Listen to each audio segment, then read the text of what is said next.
tey jii ñu ngi commencé di sant yàlla di julli ci yonent bi sallallahu alayhi wa sallam di wax ne jumaa ji yëpp maamum yi ak imaam yi ak suñu kilifa ji nga xamante ne mooy El Hadj Pape Abdoulaye Ndiaye ñun ñëpp am nañu mbégte moo xamante ne mënuñu ko exprimer ndax ki nga xamante ne moo ñëw ci jumaa ji dafa am yaakaar bu mu représenter avant tout parce que ku nekk tey bëgg nga fii ci Tëngéej maire ñëw xool li nga xamante ne moom ngay def mais damay préciser ne ñëpp la jaboote nag waaye ñëwam fii dafa am sens bi mooy lan mooy suñu kilifa lu ñu entreprendre war na ci ñëw mais leneen li moo di bu ñu commencé travaux yii nga xam ne ñemeñu ko woon commencé def nañu fu nekk tapé nañu porte yu bëri mënuñu ko woon a commencé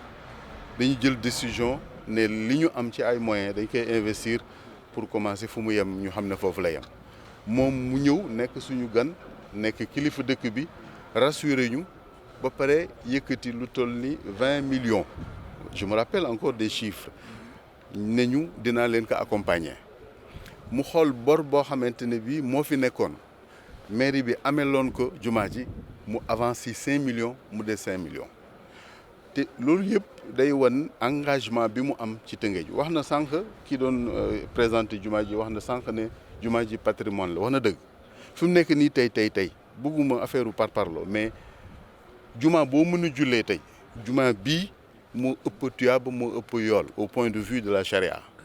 Pourquoi? Parce que moom moo fi jiitu boobu mu jiitu noonu dafa am lu muy représenter ci charia donc loolu dañ ko war a xam bu baax moo war a tax nag ñu jox ko gëdd boo xamante ni bii dina am dayoom loolu la monsieur le maire def ak ñun ñu ko ci sant di ko gërëm bu baax di ko ñaanal yàlla di ko wax ne que au-delà de sa personne xeebuñu ko de ne que moom mooy suñu xalima mooy suñu làmmiñ ci autorités yi ñun jotewuñu ci autorités yi mooy suñu xalima mooy suñu làmmiñ ci autorités étrangères yi ñun jotewuñu ci ñoom lu mu man ci kattanam ak ci ay pexeem te xam naa ne mi ngi ci xelam nañu ko def jàppale ñu ko ba jumaa ji pare bu loolu weesoo entourage jumaa ji suñ ko defaree ba pare te mbedd yi nga xamante ni moo ko wër kenn sécuriser wu ko kenn defu ko bu boobaa moog dara ñoo yem mur yi ngay gis enceinte yi xale yi dañuy tëb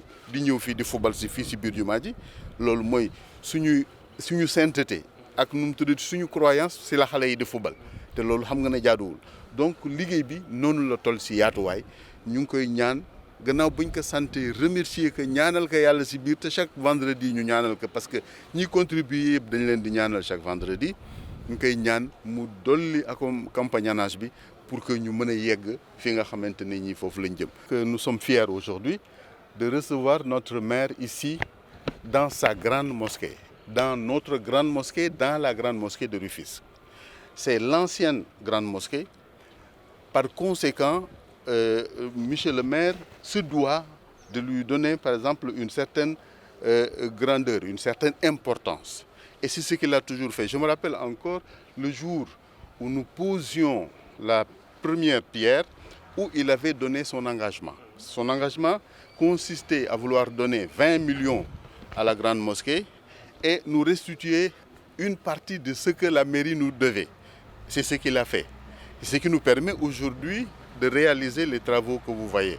Donc il est tout à fait normal qu'il vienne aujourd'hui faire une visite de chantier. Nous la remercions beaucoup et lui demandons également de continuer ce compagnonnage afin que nous puissions réaliser ce que nous devons réaliser dans cette grande mosquée.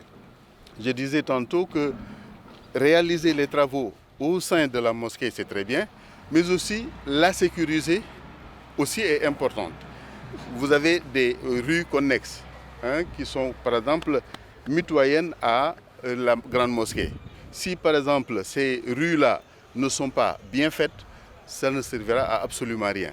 Alors donc, je disais en wolof que nous, c'est lui notre plume, c'est lui-même alors notre langage.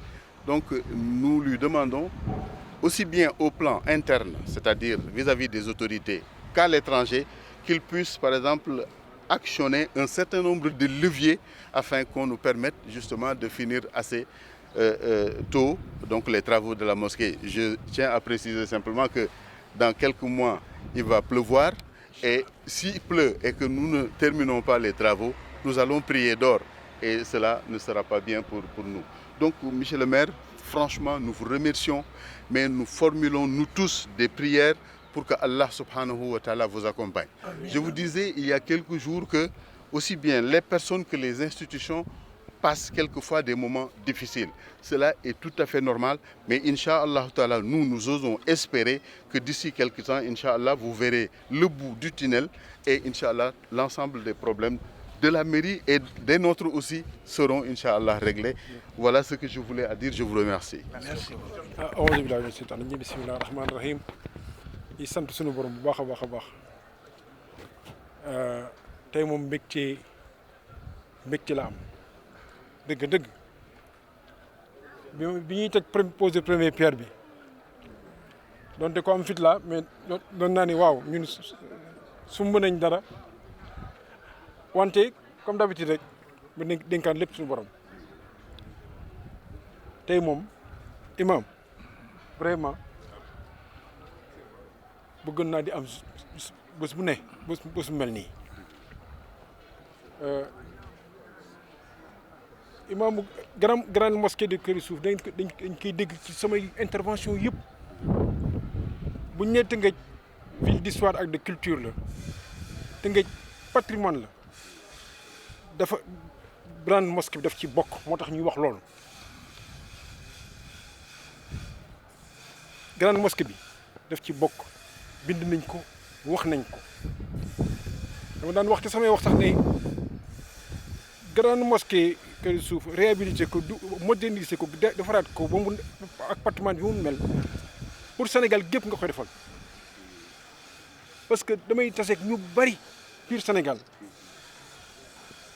ñi jaar Tëngéej parce que Tëngéej dëkku cosaan la dëkku notoriété la jullee nañ fii ci grande mosquée bi man sax samay at bariwul trop mais sama papa mbiri na la lan jóge téye ma ci loxo jël parapluie ñëw fii ñu jullee fii kon mooy waxuma sax mooy cosaanu grande mosquée yi nekk Tëngéej mais même ci Sénégal bu weesoo Kokki ñëpp mooy seen cosaan bu ñuy wax grande mosquée di wax 1844 dëgg dama ni yéen maa leen dégg par rapport ak état bi na wax bu njëkk bi na wax autorité fi nekkoon ma leen xaw ma ban grande mosquée la ñu war a jàppale mais bii bokk na ci ma foog nii moo ci gën moo tax li may kontaan mooy bi ñu toog mbir mi démarrewul ñun ñëpp ñu lox sayu ànd pour defaraat ko te lii war nañu wan ni lu ñu songa rek ensemble yàlla rek tax dañ koy réussir lii firnde la dëgg tournée bi ñu wëree grande mosquée bi xool fa ñu nekkoon pose première pierre bi parce que booy wax tabax structure bi moo tax ngay wax tabax maanaam semelle yi poteau yi chaînage yi ak daal yi te xoolal fi ñu ci toll sant yàlla bu baax a baax nee naa dama faral di jël ay engagement parce que damay ragal parce que dama xam ne nga nam ma dara mu sotti suñu waram rek mën def wante ci néegu yàlla mën nga jël engagement ñun war nañ man day bëgg naa ñu góorgóorlu li ñu joxoon daaw mu dugg seen ci compte bi ren ñu joxaat lu mel noonu loolu la ñu war a def te nag buñ koy def defaluñu ko ñun ñëpp pour jullitu Sénégal yëpp lañ ko def ndax grande mosquée bii man de dama ni Tëngéej dafa nekk ci décennie renaissance décennie boobu mooy 2022 2032 dañ ko assumé ñu ne décennie renaissance lañ ñëw li nga bëgg sa xol rek di ci góorgóorlu loolu la yàlla jox boo nee dama nar a nërmeelu yàlla dimbal nga bàyyi la nga nërmeelu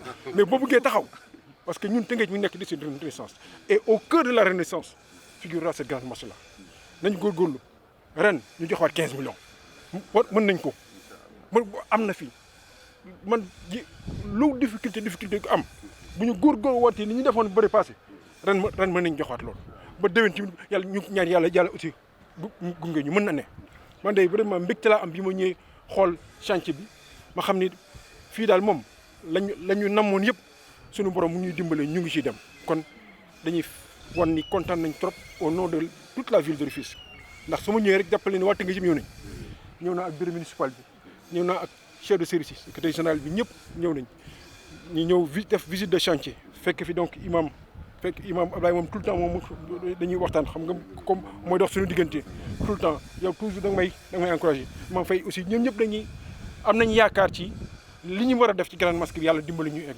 am nañ ci yaakaar fi mu nekk nii moom daanaka xam naa ni daal suñu góorgóorlu tuuti rek dinañ egg fa ñu jëm te fa ñu jëm mooy def grande mosquée mu am extension ñu respecté plan bi ku fi ñëwaat ñu ne waata nga di ñu ngay defar seen dëkk ñun message bi mooy ñun ñëpp nañ jóg ñu defar suñu dëkk yàlla suñu mandat bii ak mandat yi fi nar ñëw yëpp même les prochains maires nañu xam ni lii patrimoine la te nañ ci góorgóorlu te yéen ñaan yàlla nag ñaanal leen ñu aussi li ñu sumba yëpp ci dëkk bi yàlla def mu sottee jàmm yooyu yëpp lu ñu war a def suñu dëkk la cette ville est en train de bouger, est en train de changer.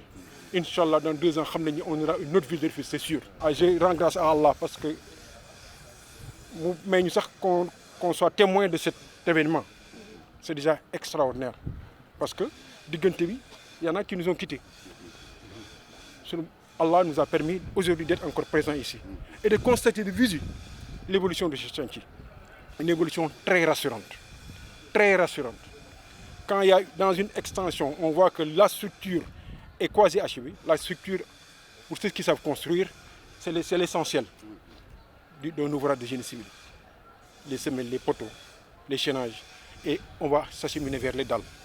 Vraiment, quand on posait la première pierre, je me disais, bon, moi, si tu prends tellement d'engagement quelquefois, mais est-ce que tu penses que ça va être possible, avec l'immensité du chantier? Mais aujourd'hui, c'est la preuve qu'il fallait prendre cet engagement-là. Parce qu'on le fait dans la maison de Dieu, dans la meilleure infrastructure possible imaginable. Je l'ai dit tantôt à Wolof. Si on ne faisait que la grande mosquée de Kérissouf, on aurait beaucoup fait pour l'islam, pour le patrimoine religieux. Parce que, encore une fois, c'est la plus ancienne, je ne parle pas de Rufisque, mais à part Koki, c'est la plus ancienne du Sénégal. On la cite même parmi les plus anciennes en Afrique de l'Ouest. C'est un patrimoine. On a dit que Rufisque est une ville d'histoire et de culture. Nous voulons valoriser le patrimoine, réhabiliter le patrimoine. On ne peut pas le faire sans intervenir sur la grande mosquée. L'imam a beaucoup parlé de l'environnement. C'est un souci pour nous. Nous n'avons pas un engagement autour de la grande mosquée ponctuel. Nous comme d'habitude, nous voulons cheminer avec les autorités de la grande mosquée. Pour le temps que Allah nous permettra d'être là comme maire, les accompagner pour adresser, relever la plupart des défis auxquels cette infrastructure majestueuse est confrontée. Donc, oui, la question de l'environnement, la question de la sécurisation, tout ça, c'est des questions qui sont essentielles. Et nous ne fuirons pas. Nous allons continuer à mettre nos ressources. Nous allons continuer à mobiliser nos partenaires, ceux qui vraiment nous font confiance à travers le monde, pour nous dire, vous voulez nous aider dans la maison de Dieu. La référence, c'est ici. Donc, vraiment, je suis très fier, très content. Je félicite le comité de gestion. Je félicite l'imam Bamar. Il m'encourage fréquemment. Chaque fois, à chaque événement religieux, je reçois un SMS de lui, m'encourageant, me disant continue. C'est la voie, ça me fortifie. Parce que, am na nit yu yàlla yoo xam ni bés fu mu koy def dara nit ku nekk da ngay ñaan yàlla acte booy posé chaque jour mu neex suñu borom boo leen gisee ñoom ci yenn occasion yi ñu lay pousse di la dooleel da nga naan lii de boo doon def benn tweet mu ful ko mu nekk ñett juróom il m'inspire et c'est un érudit machallah car machallah tout le monde sait que vraiment ces paroles sont des paroles vraiment d'une grande sagesse, d'une grande piété. Vraiment, je le remercie pour le message d'encouragement. Imam Ndiaye, depuis longtemps, il m'a dit, il faut venir voir ce que tu as fait, ce sur quoi tu as contribué. Mais vous êtes régulièrement. Puis, comme il le pensait, je suis séduit, je suis impressionné. Donc, vraiment, je prie Allah qu'il nous permette de continuer le chantier de la meilleure des manières. Qu'il nous permette d'avoir la grande mosquée encore de culture, telle que je me rappelle quand j'étais tout jeune, quand mon père m'amenait chaque vendredi. Il prenait son parapluie, il marchait, on quittait Mérina, on marchait, tu vois, de Mérina ici, et moi il me prenait par la main, on venait prier ici. Je suis convaincu, Inch'Allah, dans quelques temps, cette grande mosquée que tout le monde connaissait, sera encore sur place. Amen. Elle ne nous a jamais quittés, mais elle sera encore sur place. Amen. Je félicite l'imam Abdoulaye Ndiaye. Lui, il a été aussi vraiment c'est lui, en fin de compte, notre cordon avec la grande mosquée. Je félicite toutes les autorités qui sont là, tous les conseils municipaux qui sont avec moi, les chefs de service, les adjoints au maire. Voilà c'est pourquoi nous nous engageons. On nous demande rek biñ ñuy fal dañu leen dañ góorgóorlu ba bés bu nekk rek ñu nekk ci kaw dëkk bi di ko defar. Kañ lay sotti yàlla rek a xam mais incha allah dina ma sa sotti nañ def li ñu war a def bañ ci am beneen xalaat lu dul defar suñu bopp defar suñu waa dëkk. Donc je vous félicite tout le monde, je félicite la presse. Je vous demande je lance aussi un appel à toutes les autres personnes, à tous les autres Rufisquois, même ceux qui ne sont pas de Rufisque, qui ont eu à connaître cette infrastructure, qui ont eu à connaître ce haut lieu de piété, de contribuer. Que tout le monde contribue, nous le faisons pour nous. Nous, on va le faire. On a donné l'année passée, je pense, une quinzaine de millions. Cette année, on va donner une quinzaine de millions. On voudra continuer à donner pour que cette infrastructure, cette grande mosquée soit celle qu'elle doit être, notamment l'une des premières au Sénégal. Yàlla na ko yàlla def di leen gërëm ñun ñëpp di leen sant bu baax a baax di leen ñaanal yàlla lépp li ngeen def ci yoonu ci religion bi yàlla na ko suñu borom fay leen ko yàlla na leen yàlla yàggal fii may leen kattan leen may leen doole man day sant rek lay def maa ngi doon di sant ñaan suñu borom moom rek mën moom rek a xam moom rek a mën a dooleel mu dooleel ñu ba fa ñu nag ma suñu grande mosquée egg mu egg fa ñu nag ma suñu dëkk cette ville qui nous est tous chère mu egg fa incha allah rabbi dina ko egg. Je l'ai dit tout à l'heure, Rufisque est dans une phase à amorcer la phase de la renaissance. Renaissance c'est 2022, 2032. C'est une décennie d'amorçage de la renaissance. Elle est en cours. Elle a démarré. On situe la phase de déclin de Rufisque entre 1920 et 1930. Je dis, mais maintenant, 100 ans après, elle a amorcé sa renaissance. C'est inéluctable. Il n'y aura pas de chemin en arrière. Tout le monde, que ce soit le maire Oumar Cissé, les prochains maires, tous les maires seront obligés de s'inscrire dans cette dynamique. On le doit à cette ville. On le doit à cette ville qui a tout fait pour nous. Donc vraiment...